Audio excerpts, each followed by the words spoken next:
বন্ধুরা, তোমাদের আজকে আমি মশলা আলুর লুচি করে দেখাবো একদম সহজভাবে।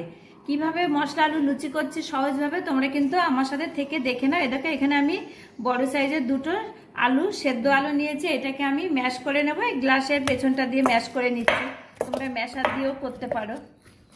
এভাবে ম্যাশ করে নেব। আর এতটাই ভালো হয় খেতে, ছুটির দিনে মনে হয় কি খাবো সবসময় লুচি পরোটা।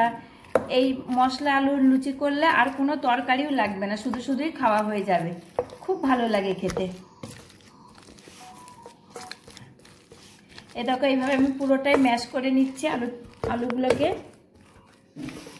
দারুণ একটা টেস্টি রেসিপি। খুব ভালো করে ম্যাশ করা হয়ে গেছে আলুটা, দেখো খুব সুন্দরভাবে। আমি আলুটাকে মশলা মাখিয়ে নেব, তার জন্য কড়াই বসিয়েছি গ্যাসে।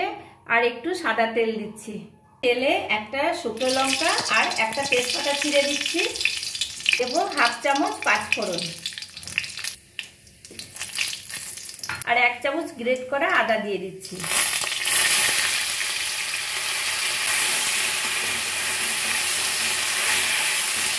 আদাটাকে কিন্তু একদম পোড়ানো যাবে না, পুড়ে গেলে হবে না।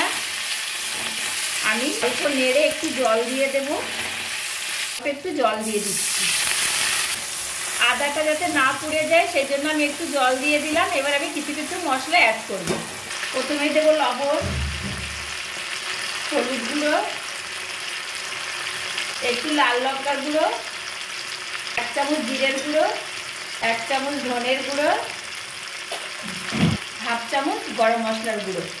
মশলাগুলো দিয়ে লুচি করলে, আলুর লুচি করলে মুখে লেগে থাকার মতো একদম এতটাই টেস্টি হয়।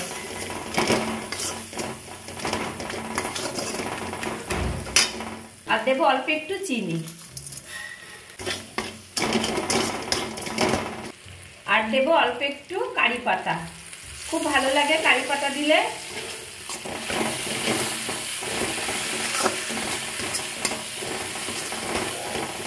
ম্যাশ করা আলুটা দিয়ে দেব।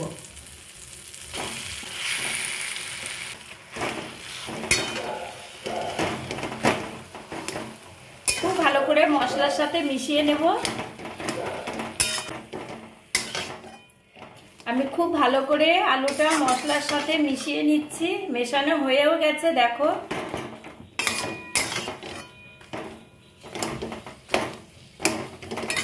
আমি এখন এই তেজপাতা আর শুকনো লঙ্কাটা তুলে ফেলে দেব।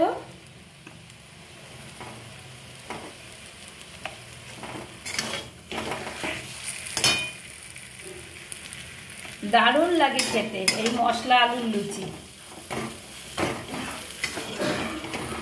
মশলা মাখানো হয়ে গেছে, এখন গ্যাসটা অফ করে দিচ্ছি।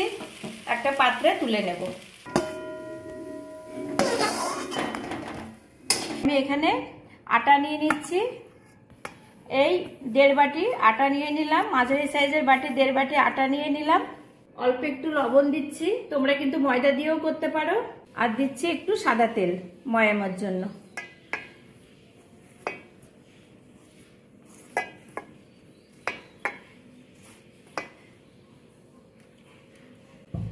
বেশি ময়াম দিতে লাগবে না, যেহেতু আলু আছে, এমনিতেই লুচি নরম হবে। এবার আমি ঝটপট বলেছি তোমাদের। এবার আমি এই মশলা আলুটা এই আটার মধ্যে দিয়ে দিচ্ছি।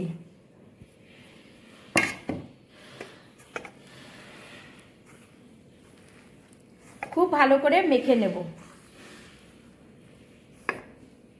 আমার এখানে কোনো জলের প্রয়োজন হয়নি। আমি জল ছাড়াই আটাটা আলুর সাথে মেখে নিলাম। খুব সুন্দরভাবে মাখা হয়েও গেছে, দেখো। খুব ভালো করে মেখে নিয়েছি। এবার আমি 5 মিনিট মতো ঢাকা চাপা দিয়ে রেখে দেব। আমি ঢাকনাটা খুলে নিচ্ছি। এবার আমি লুচিগুলো বানিয়ে নেব। তার জন্য একটু বড় বড় করেই বানাবো। এইভাবে আমি লেচি কেটে নেব। এটাকে এইভাবে আমি লেচি কেটে নিচ্ছি। বেশ লেচিগুলো একটু বড় বড় সাইজ করে কেটে নিচ্ছি, দেখো। আর এই লুচিগুলো একটু মোটা মোটা হবে, যেহেতু আলুর লুচি তো। এইভাবে কেটে নিয়েছি, দেখো। কড়াইতে সাদা তেল দিয়ে দিচ্ছি। এগুলো আমি বেলে নিচ্ছি। আলুর লুচি একটু মোটা মোটা করে বেলতে হবে।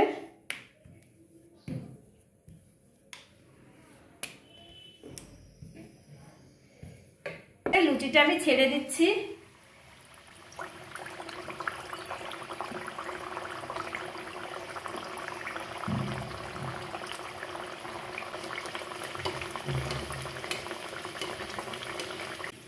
এ দেখো কত সুন্দর ফুলে উঠেছে, যেহেতু আলুর লুচি।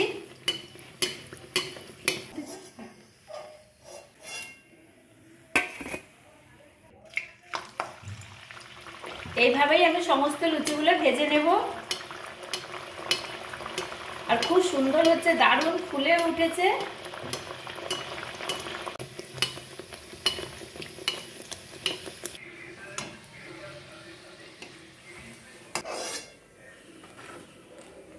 দারুণ ফুলছে, প্রত্যেকটা লুচি দারুণ ফুলছে।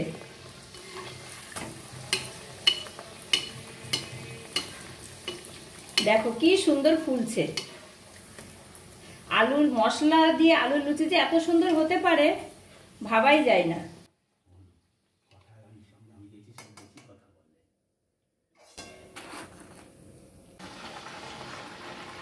বন্ধুরা, সমস্ত লুচিগুলো কিভাবে ফুলছে দেখো। সহজভাবে আমি মশলা আলুর লুচিটা করে ফেললাম। তোমরা কিন্তু ছুটির দিনে সবসময় একঘেয়েমি রুটি পরোটা লুচি না খেয়ে এইভাবে আলু দিয়ে মশলা আলুর লুচি করবে, দারুণ লাগবে খেতে। আর কোনো তরকারিই লাগবে না তোমাদের, আর এতটাই টেস্ট হয়। দেখো কতটা সফট হয়েছে, আর ভেতরটা দেখো কত সফট হয়েছে, কি সুন্দর। মনে হচ্ছে এখনই খেয়ে নি। সব গরম গরম ভাজবে আর হাতে ধরিয়ে দেবে। এই আমাদের কেমন লাগলো অবশ্যই জানাবে, আমার চ্যানেলটি সাবস্ক্রাইব করে দিও।